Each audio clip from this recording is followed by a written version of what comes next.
இன்னைக்கு தமிழகத்துல நடந்த ரெண்டு முக்கியமான தரமான சம்பவங்களை பற்றி தான் பார்க்க போறோம். ஒண்ணு, நடிகர் சந்தானம் இருக்கார் இல்லையா, அவருடைய ட்விட்டர் பக்கத்துல ஒரு வீடியோ ஒண்ணு போஸ்ட் பண்ணியிருந்தாரு. அந்த வீடியோ வெளியே வந்ததுக்கு அப்புறமா இங்க இருக்கக்கூடிய இந்த பெரியார் பேரன்கள், பெரியார் பேத்திகள், அதுக்கப்புறம் தந்தை பெரியார் பேர்ல ஏகப்பட்ட அமைப்புகள் இருக்கு இல்லையா, அதுல இருக்கக்கூடிய வயசானவங்க இவங்க எல்லாருமே பயங்கரமா ட்ரிகர் ஆயிட்டாங்க போல இருக்கு. பாவம் பயிர் சொந்தவங்க மாதிரி கத்திட்டு இருக்காங்க, கதறிட்டு இருக்காங்க, கூச்சல் போட்டுட்டு இருக்காங்க.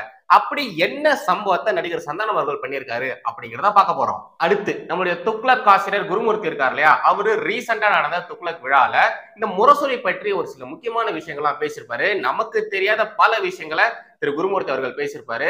அது மட்டும் இல்லாம தமிழக அரசியல் களம் எவ்வளவு கொடூரமான ரணகலமான அரசியல் களம் அப்படிங்கறதையும் ரொம்ப தெளிவா பேசியிருப்பாரு.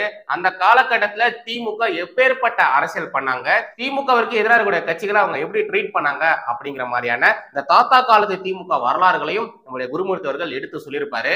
அதை பார்த்த திராவிட சித்தாந்தவாதிகள் பாவம் இப்போ வரைக்கும் கத்திட்டு தான் இருக்காங்க, உருண்டு புரண்டி குருமூர்த்தி அவர்களுக்கு எதிராக பேசி வந்துட்டு இருக்காங்க. இதை பற்றி பார்த்துட்டு இந்த நம்ம முடிக்க போறோம். சோ வாங்க, டைம் வேஸ்ட் பண்ணாம இந்த ரெண்டு முக்கியமான விவகாரங்களை குறித்தும் விலாவரியா இந்த வீடியோல பார்க்கலாம். எப்பொழுதும் எதிராசன் வடிவழகி என் இதய தொழுதால் இல்லை எனக்கெதிர் இல்லை எனக்கெதிர் இல்லை எனக்கெதிரே ஸ்ரீமதே ராமானுஜாய நமஹா. எனதரமை தேசியவாதிகளுக்கும் வணக்கம். லாஸ்ட் வீக் ஒரு வீடியோல நான் சொல்லியிருந்தேன், இந்த வீடியோ முடியும் போது நான் கமெண்ட் ஆஃப் தி டே அப்படின்னு சொல்லிட்டு ஒரு புதுசா ஒரு விஷயத்த உங்ககிட்ட காட்ட போறேன். அதாவது சோசியல் மீடியால வந்த பெஸ்ட் கமெண்ட் என்ன அப்படிங்கிறத நான் உங்களுக்கு காட்ட போறேன்னு சொல்லியிருந்தேன். அதுக்கப்புறமா நான் ஒர்க் பிஸில மறந்துட்டேன், அந்த ஸ்கிரீன்ஷாட் எடுக்கிறத நான் மறந்துட்டேன். இன்னிலிருந்து இதுக்கப்புறமா வரக்கூடிய ஒவ்வொரு வீடியோலுமே லாஸ்ட்ல கண்டிப்பா அந்த comment of the day pick வந்து பாத்தீங்கன்னா கண்டிப்பா இருக்கும். உங்களுக்கு கீழே டைம்ல என்ன கொடுத்துறேன், உங்களுக்கு அது ரொம்ப ஈஸியா இருக்கும் எங்க அந்த போர்ஷன் வருது அப்படிங்கறத உங்களால பார்க்க முடியும். ஸோ தயவு செய்து அந்த ஒரு போர்ஷனை மிஸ் பண்ணாம பாருங்க, செம ஃபன்னா இருக்கும். சரி, நாம இன்னைக்கான கண்டென்ட்டுக்குள்ள வந்துடலாம். நடிகர் சந்தானம் இருக்கார் இல்லையா, அவரு இன்னைக்கு பொங்கல் வாழ்த்து சொல்ற மாதிரி அவருடைய ட்விட்டர் பக்கத்துல ஒரு வீடியோ ஒன்னு ரிலீஸ் பண்ணியிருந்தாரு. இங்க சைட்ல அதை போற, தயவு செய்து ஃபர்ஸ்ட் அதை பாத்துருங்க. இந்த சாமியே இல்லைன்னு சொல்லி ஊருக்குள்ள சுத்திட்டு தெரிஞ்சிய அந்த ராமசாமி தானே நீ? நான் அந்த ராமசாமி இல்ல. சோ இப்போ உங்களுக்கு புரிஞ்சிருக்கு எதனால இந்த பெரியார் பேரன்கள், பெரியார் பேத்திகள், இந்த அமைப்புகள்ல இருக்கக்கூடிய வயசானவர்கள்லாம் ட்ரிகர் ஆயிருப்பாங்க நீட்டு. ஆக்சுவலி இந்த டைலாக் இருக்கு பாத்தீங்களா, இந்த டைலாக் அவருடைய கம்மிங் மூவில வருதுன்னு நினைக்கிறேன். அந்த படத்தை ப்ரொமோட் பண்றதுக்காக தான் அந்த டைலாக்கை இந்த வீடியோல ஆட் பண்ணி திரு சந்தானம் அவர்கள் இந்த வீடியோவையும் ரிலீஸ் பண்ணியிருந்தாரு. அதாவது ஒரே கல்லுல ரெண்டு மாங்கா அடிச்சிருக்காருன்னு சொல்லலாம். படத்தை ப்ரொமோட் பண்ண மாதிரியும் ஆச்சு, அண்ட் ஆல்சோ பொங்கல் வாழ்த்து சொன்ன மாதிரியும் ஆச்சு. இப்படி எல்லாம் பெரியார் அவர்களை நேரடியா தாக்கி பேசினா இங்க இருக்கக்கூடிய பெரியார் பேரணிகள், பெரியார் பேத்திகள், அந்த அமைப்புகள் இருக்கக்கூடிய வயதானவர்கள் இவங்களா சும்மா இருப்பாங்களா? கண்டிப்பா சும்மாவே இருக்க மாட்டாங்க. அவங்க எப்போதும் போல என்ன பண்ணுவாங்களோ அதே தான் திரு சந்தானம் அவர்களுக்கு எதிராகவும் பண்ணியிருக்காங்க. நடிகர் சந்தானம் அவர்களுடைய ஜாதியை பற்றி பேசி, அவரை அசிங்கசிங்கமா பேசி, ஜாதி வரி சந்தானம்னு சொல்லி சோசியல் மீடியாவே ஒரு கலேவரமா போயிட்டு இருந்தது. சந்தானம் அவர்களுடைய வடக்குப்பட்டி ராமசாமி அப்படிங்கிற ஒரு படத்துல வரக்கூடிய டைலாக் தான் இந்த ஒரு டைலாக். இந்த படத்தினுடைய ப்ரொடியூசர் யார் தெரியுங்களா? ரெட் ஜெயிண்ட் மூவிஸ் தான். சோ இதெல்லாம் பார்த்த நம்முடைய தந்தை பெரியார் ஆதரவாளர்கள் உதயநிதி ஸ்டாலின் அவர்களையும் தாக்கி பேசிட்டு வராங்க. அமைச்சர் திரு உதயநிதி ஸ்டாலின் அவர்களையும் இந்த தந்தை பெரியார் கோஷ்டிகள் இவங்க எல்லாருமே தாக்கி பேசிட்டு வந்துட்டு இருக்காங்க. இந்த அளவு கடுமையான எதிர்ப்புகள் வரும் பொழுது என்ன ஆகும்? எஸ், நீங்க நினைச்சதுதான், அதுதான் ஆயிருக்கு. நடிகர் சந்தானம் அவர்கள் அவருடைய ட்விட்டர் பக்கத்துல போட்ட இந்த ஒரு வீடியோவை டெலிட் பண்ணிட்டாரு. ஆமாங்க, டெலிட் பண்ணிட்டு போயிட்டாரு. இதை பார்த்த சகிகள் சும்மா இருப்பாங்களா? கண்டிப்பா அவங்களும் சும்மா இருக்க மாட்டாங்க. இதுக்கு காரணம் தீகா தான். தீகா தான் இதுக்கு பின்னாடி இருக்கு. தீகால இருக்கக்கூடியவர்கள் திரு உதயநிதி அவர்களை அப்ரோச் பண்ணி சந்தானத்துக்கிட்ட பேச வச்சு சந்தானம் போட்ட இந்த ஒரு வீடியோவை டிலீட் பண்ணி வச்சிருக்காங்க அப்படிங்கிற மாதிரிலாம் சோசியல் மீடியால பேசிக்கிறாங்க. அண்ட் ஆல்சோ தமிழ் திரையுலகளை எப்படி இந்த பெரியார் பேரன்களுக்கும், பெரியார் பேத்திகளுக்கும், பெரியார் அமைப்புகளை இருக்கக்கூடிய அந்த வயதானவர்களுக்கும் எப்பேற்பட்ட இன்ஃபுளுன்ஸ் இருக்கு பாருங்க அப்படிங்கிற மாதிரியும் நிறைய பேர் பேசிட்டு வராங்க. எனக்கு இந்த ஒரு இடத்துல ஒரே ஒரு விஷயம் மட்டும்தான் சொல்ல தோணுது. திரு சந்தானம் இருக்காரு பாத்தீங்களா, இவரு இதுக்கு முன்னாடி A1 அப்படின்ற ஒரு படம் நடிச்சிருந்தாரு. அதுல அவரால் எவ்வளவு முடியுமோ அவ்வளவு கேவலமா, கொச்சியா, அசிங்கசிங்கமா கலாச்சிருப்பாரு பிராமணர்களை. அதை பத்தி அவர்கிட்ட கேள்வி கேட்கும் போது ரொம்ப தெனாவட்டான பதில் தான் திரு சந்தானம் அவர்கள் சொல்லியிருந்தாரு. அந்த A1 திரைப்படத்திற்கு எதிராக பிராமண இளைஞர்கள் குரல் கொடுக்கும் பொழுது இதே தந்தை பெரியார் பேரன்கள், பெரியார் பேத்திகள், இந்த அமைப்புகள் இருக்கக்கூடிய வயதானவர்கள் பிராமணர்களுக்கு எதிராக பேசினாங்க. அந்த படத்துல வந்த வசனங்களை ரொம்ப என்ஜாய் பண்ணி பார்த்தாங்க. அது மட்டும் இல்லாம படைப்பு சுதந்திரம், கருத்து சுதந்திரம், பேச்சு சுதந்திரம்னு பக்கமா கிறுக்கி தள்ளினாங்க. ஏகப்பட்ட வீடியோஸ்கள்லாம் ரிலீஸ் பண்ணி அறுத்து தள்ளினாங்க. ஆனா இதே கோஷ்டிகள், இதே கோஷ்டிகள் இப்போ சந்தானம் வெளியிட்ட இந்த 10 செகண்ட் வீடியோக்கு எப்படிலாம் கதறிட்டு இருக்காங்க அப்படிங்கறத பாத்தீங்களா? என்னென்னலாம் சொல்றாங்க அப்படிங்கறத பாத்தீங்களா? எங்க சார் போச்சு உங்களுடைய படைப்பு சுதந்திரம்? எங்க சார் போச்சு உங்களுடைய கருத்து சுதந்திரம்? எங்க சார் போச்சு உங்களுடைய பேச்சு சுதந்திரம்? விஸ்வரூபம்னு ஒரு படம் வந்தா அதுக்கு ஒரு மாதிரி உருட்ட வேண்டியது, அன்னபூர்ணின்னு ஒரு படம் வந்தா அதுக்கு ஒரு மாதிரி உருட்ட வேண்டியது, முருகா படம் வந்தா அதுக்கு ஒரு மாதிரி உருட்ட வேண்டியது, அயோத்தி படம் இந்த சசிகுமார் நடிச்சார் இல்லையா, அது மாதிரியான படங்கள் வரும்போது அதுக்கு ஒரு மாதிரி உருட்ட வேண்டியது, கபாலி படம் வந்தா ஒரு மாதிரி உருட்ட வேண்டியது, திரௌபதி படம் வந்தா ஒரு மாதிரி உருட்ட வேண்டியது. முதல்ல நீங்க படத்தை படமா பாருங்க சார், அப்புறமா எங்களுக்கு அட்வைஸ் பண்ணலாம். இதுல நிறைய தற்குறித்தனமா பேசிட்டு வந்துட்டு இருந்தாங்க. சந்தானத்தோட ஜாதி இதுதான், அதனாலதான் அவர் இது மாதிரிலாம் பேசிட்டு வந்துக்கிறாரு, சந்தானத்துக்கு ஜாதி வெறி அதிகம். அது மட்டும் இல்லாம ஜக்கி வாசுதேவ் இருக்காரு இல்லையா, ஈஷா ஃபவுண்டேஷன் ஓனர், அவரு கூட எல்லாம் இவர் இன்டர்வியூ பண்ணியிருக்காரு, அவரு கூட எல்லாம் நிறைய பேசிக்கிறாரு அப்படிங்கிற மாதிரிலாம் சம்மந்தம் இல்லாம உருட்டிட்டு வந்துட்டு இருக்காங்க. இந்த வீடியோல இல்லைன்னா இந்த படத்துல வர அந்த டைலாக்ல சந்தானம் என்ன சொல்லியிருக்காரோ அதை வச்சுக்கிட்டு பதிலடி கொடுக்கறதுக்கு வக்கு இல்ல. அதை விட்டுட்டு அவரு இப்படி, அதனாலதான் அவர் அப்படி பேசுறாரு, இவர் இதை மாதிரி இருக்கிறாரு, அதனாலதான் அதை மாதிரி பேசுறாரு அப்படிங்கிற மாதிரி சம்பந்தம் இல்லாம எதுக்குங்க உருட்டுறீங்க? ஒரு விஷயத்த நான் தெளிவா சொல்லிடுறேன், நான் சந்தானம் அவர்களுக்கு வக்காலத்து வாங்கல, நான் தந்தை பெரியார் அவர்களுடைய கோஷ்டிகளுக்கும் சப்போர்ட் பண்ணல. நான் இதுல பாக்குறது என்னன்னா, எதுக்கு நீங்க ஒரு விஷயத்திலயுமே ஒரு மாதிரியான ஸ்டாண்ட் எடுக்கிறீங்க அப்படிங்கிறத நான் கேள்வியே கேட்கிறேன். இதே சந்தானத்தை தான் நீங்க தலையில தூக்கி வச்சு கொண்டாடுனீங்க. இப்ப அதே சந்தானம் ஒரு விஷயத்த முன்னெடுத்து வைக்கும் போது அதை ஏன் நீங்க அக்செப்ட் பண்ண மாட்டேன்றீங்க? தலையில தூக்கி வச்சு கொண்டாடின சந்தானத்தை ஏன் தூக்கி போட்டு மிதிக்கிறீங்க? எனக்கு இதுதான் புரிய மாட்டேங்குது. அதனாலதான் இந்த ஒரு விஷயத்த உங்க முன்னாடி எடுத்து வச்சிருக்கேன். நீங்க எப்படி இந்த விவகாரத்தை பாக்குறீங்க அப்படிங்கிறத கமெண்ட்ல சொல்லுங்க. சரி, நாம அடுத்த கண்டென்ட்டுக்குள்ள போயிடலாம். ரீசெண்டா நடந்த இந்த துக்ளக் நிகழ்ச்சியில ஏகப்பட்ட விஷயங்கள் திரு குருமூர்த்தி அவர்களும் சரி, நம்மளுடைய அண்ணாமலை அவர்களும் சரி, 2 பேருமே பேசியிருந்தாங்க. என்னால முடிஞ்ச அளவு அடுத்த 2 நாளைக்குள்ள அவங்க பேசின எல்லா விஷயத்தையுமே கவர் பண்ண பாக்குறேன். என்னோட 2 சேனலுமே மாத்தி வீடியோஸ் போட பாக்குறேன். ஸோ தயவு செய்து நீங்க அதை பாத்துருங்க. நம்ம எல்லாருமே கண்டிப்பா அவங்க 2 பேர் பேசின விஷயங்களை பார்த்தே ஆகணும். ஏன்னா ரொம்ப முக்கியமான விஷயங்களை தான் அவங்க 2 பேருமே பேசியிருப்பாங்க. திரு குருமூர்த்தி அவர்கள் அப்படி பேசிட்டு இருக்கும்போது ஒரு இடத்துல தமிழக அரசியல் களம் எப்பேற்பட்ட அரசியல் களம், எவ்வளவு கொடூரமான ரொம்ப ரணகலமான விஷயங்கள்லாம் அங்க நடந்திருக்கு, திமுக அந்த காலகட்டத்துல எப்படிலாம் அரசியல் பண்ணியிருக்காங்க அப்படிங்கிறத ரொம்ப தெளிவா பேசியிருப்பாரு. அண்ட் ஆல்சோ இந்த முரசொலி பற்றின விஷயங்கள் எல்லாத்தையுமே நம்மளுடைய குருமூர்த்தி அவர்கள் பேசியிருப்பாரு. இவர் பேசுறதை பார்த்ததுக்கு அப்புறமா தான் எனக்கே நிறைய விஷயங்கள் அண்டர்ஸ்டாண்ட் ஆச்சு. ஓ, திமுக அந்த காலகட்டத்துல இப்படிலாம் அரசியல் பண்ணியிருக்காங்களா அப்படிங்கிறது இவர் சொன்னதுக்கு அப்புறமா தான் எனக்கே தெரிஞ்சிருக்கு. சும்மா சொல்லக்கூடாதுங்க, திமுக அந்த காலகட்டத்துல எப்படிலாம் அரசியல் பண்ணியிருக்காங்க அப்படிங்கிறதெல்லாம் கேட்கும் போது உண்மையில எனக்கு ரொம்ப வியப்பா இருந்தது.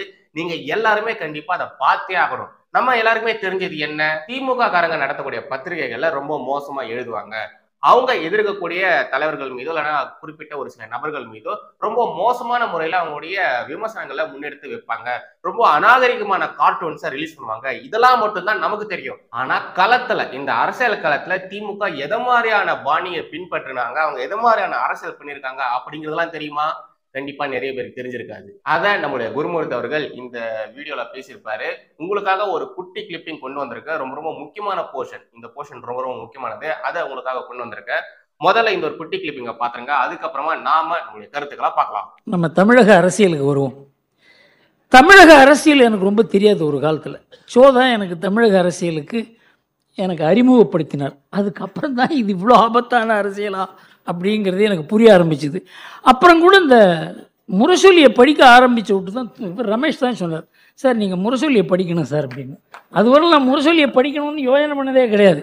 முரசொலியை படித்த அப்புறம்தான் தமிழ்நாட்டு அரசியலில் எவ்வளோ ஒரு வக்கரமான சிந்தனைகள் வர முடியுங்கிறது எனக்கு புரிஞ்சுது. ஆனால் அந்த வக்கர சிந்தனைகள் இருக்கின்றன, அதை எப்படி டேக்கிள் பண்ணுறதுன்னு பார்க்குறதுக்கு இது ஹிந்துவை படித்தா மாத்திரம் போகாது, ஹிந்துவிலையும் வக்கரம் இருக்கிறது. ஆனால் இந்த அளவுக்கு நான் இப்போ கடமை கண்ணியம் கட்டுப்பாடு இந்த 3 மாத்திரம் எடுத்துக்கலாம். ஏன்னா இது எப்போ பார்த்தாலும் சொல்லுங்கள், அண்ணா கூறியிருக்கிறார் கடமை கண்ணியம் கட்டுப்பாடு, கடமை கண்ணியம் கட்டுப்பாடு. திமுகவின் அரசியல் அது இந்த 3 சித்தாந்தத்துக்கு, இந்த 3 சொற்களில் அடங்கி இருக்கிறது. இதில் முதல்ல கடமையை எடுத்துப்போம். கடமை மிகு கட்சி, இந்த கட்சிக்காக உயர கொடுக்கறது. ஏன்னா நான் பார்த்துருக்கேன் 1967 71 தேர்தலில் காங்கிரஸில் இருந்திருக்கேன். நான் இப்போ உங்களுக்கு ஆச்சரியமாக இருக்கலாம், ஒரே ஒரு கட்சி நான் இருந்தது காங்கிரஸ் கட்சி தான். காமராஜ் இருந்தபோது இருந்தேன். அப்போது இந்த டிஎம்கேனாலே ஒரு பயம், கல்லெடுத்து அடிப்பாங்களோ, மீட்டிங்கில் பாம்பை விட்டுருவாங்க, மீட்டிங்கில் மாடெல்லாம் விடுவாங்க. உங்களுக்கு தெரியாது, அதாவது காங்கிரஸுங்கிறதுக்கு இது சசி தரூர் மாதிரின்னு வச்சுங்களேன், இவர் மாதிரி ஒருத்தர் மீட்டிங் பேசும்போது மாட்டை விட்டா என்ன பண்ணுவாங்க? இந்த மாதிரி அரசியல் 1960களில் 70களில் தமிழ்நாட்டில் தாண்டவம் ஆடியது. அந்த பீரியடில் நான் காங்கிரஸில் இருந்திருக்கேன். 71 எலெக்ஷன் முடிஞ்ச உடனே நாங்கள் அடிபடாதவங்களே கிடையாது, ரத்த காயம் இல்லாதவங்களே கிடையாது மயிலாப்பூரில். ஏன்னா மயிலாப்பூரில் வந்து அவங்களுக்கு ஒரு தனி மயிலாப்பூர் பேரில் ஒரு கவனம் உண்டு. அதனால் அந்த மாதிரி வந்து அரசியல் சூழ்நிலையில். ஆனால் ஒன்று பார்த்தேன், அவங்கள்ட்ட பயத்தில் ஈரத்துணியை போட்டுக்கிட்டு வேலை பண்ணுவாங்க திமுக தொண்டர்கள். அந்த மாதிரி தொண்டர்கள் காங்கிரஸில் இல்லை. அந்த வித்தியாசத்தை நம்மால் பார்க்க முடிஞ்சது. அப்போ அந்த கட்சியில் அவ்வளோ தீவிரமாக கட்சி பற்று, கொள்கை பற்று, தலைவர்கள் பேரில் மரியாதை இருக்க அந்த கட்சியில் இன்றைக்கு நிலைமை எப்படி இருக்குது? அது எப்படி அந்த கடமை மிகு கட்சியில் கொள்கைக்கும் கட்சிக்குமான கடமை குடும்பத்துக்காக மாறிய சரித்திரத்தை நாம் புரிதிக்கல இல்லையா? அந்த கடமை என்பதற்கு இன்றைக்கு திமுகவில் என்ன அர்த்தம் என்று தெரியாது. சித்தாந்த அரசியலை கொஞ்சம் கொஞ்சமாக வாரிசு அரசியலாக மாற்றினார் கருணாநிதி. அவர் ரொம்ப அழகாக நைஸாக பண்ணுவார் எதை பண்ணாலும். நான் தான் நினச்சிருந்தேன் இவருக்கு ஹிந்தி தெரிஞ்சிருந்தாக்கா நாடு என்ன ஆயிருக்குமோ அப்படின்னு கூட நான்.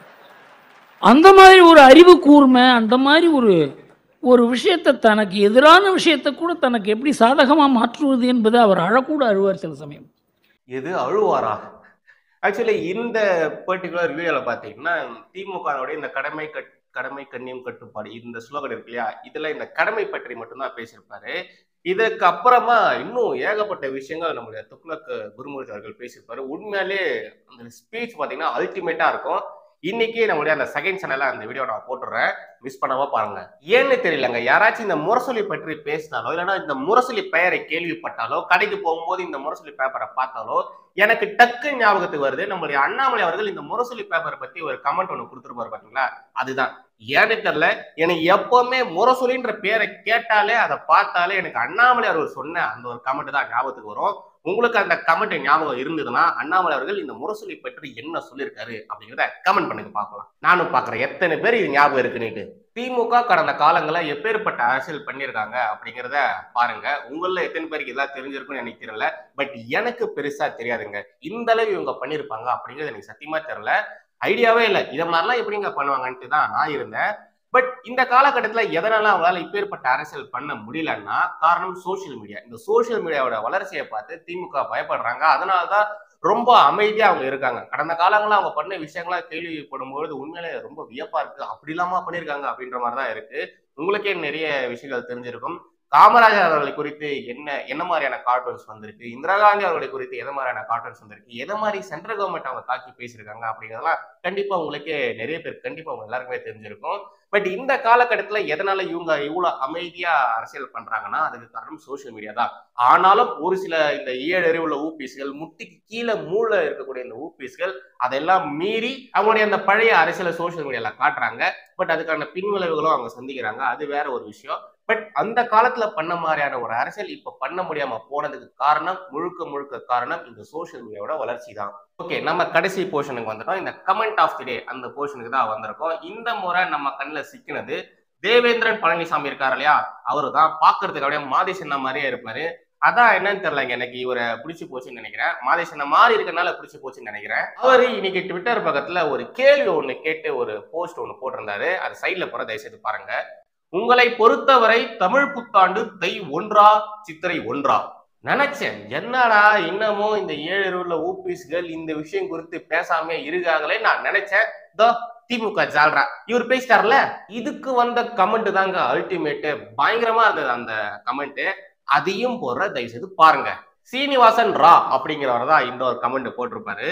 தமிழனுக்கு பிறந்தவனுக்கு சித்திரை 1, தமிழனுக்கு பிறந்தவனுக்கு சித்திரை 1, எவனுக்கு பொருந்தோம்னே தெரியாதவனுக்கு தை 1. சோ மிஸ்டர் தேவேந்திரன் பழனிசாமி அவர்களே, இப்ப நீங்க தான் சொல்லணும், உங்களுக்கு தை 1 தமிழ் புத்தாண்டா இல்லைன்னா சித்திரை 1 தமிழ் புத்தாண்டா?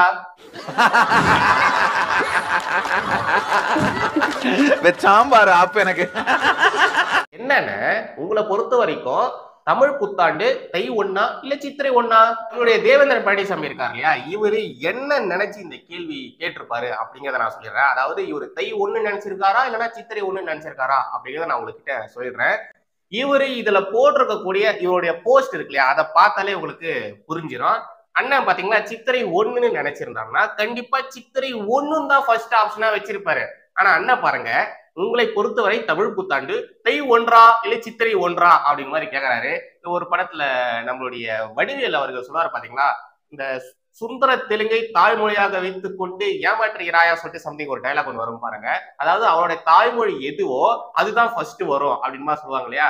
அதே மாதிரி நம்மளுடைய அண்ணன் தேவேந்திரன் பழனிசாமி அவர்கள் பாருங்க, தமிழ் புத்தாண்டு தை 1 சித்திரை 1, அதாவது அவருக்கு எது வேணுமோ, அவருக்கு எது தேவையோ, அவருக்கு எது பிடிச்சிருக்கோ அதை தான் ஃபர்ஸ்ட் சொல்லிக்கிறாரு. ஸோ இதை பார்க்கும்போதே உங்களுக்கே புரிஞ்சிடும் அண்ணன் தேவேந்திரன் பழனிசாமி அவர்கள் எதை மனசுல வச்சுக்கிட்டு இப்படி ஒரு கேள்வி கேட்டிருக்காருன்ட்டு. பட் இந்த ஒரு கமெண்ட் வந்ததுக்கு அப்புறமா கண்டிப்பா நம்முடைய தேவேந்திரன் பழனிசாமி அவர்கள் அதை மனசுல இருந்து அழிச்சிருப்பாரு. கமெண்ட் பண்ணவரும் பாருங்க, சித்திரை 1 தான் அப்படிங்கிறதா ஃபர்ஸ்ட்ல சொல்லியிருப்பாரு. அவர் நினைச்சிருந்தாருன்னா தை 1 பத்தி கமெண்ட் சொல்லியிருக்கலாம், ஆனா அவர் அதை சொல்லல, சித்திரை 1 பற்றி சொல்லியிருக்காரு. ஸோ உங்களுக்கு அது என்னன்றது புரிஞ்சிருக்கும். அவ்வளவுதான் கைஸ், இன்னைக்கான கண்டென்ட். மறுபடியும் அடுத்த ஒரு சந்திக்கிறேன். ஜெய் ஹிந்த், வந்தே மாதரம்.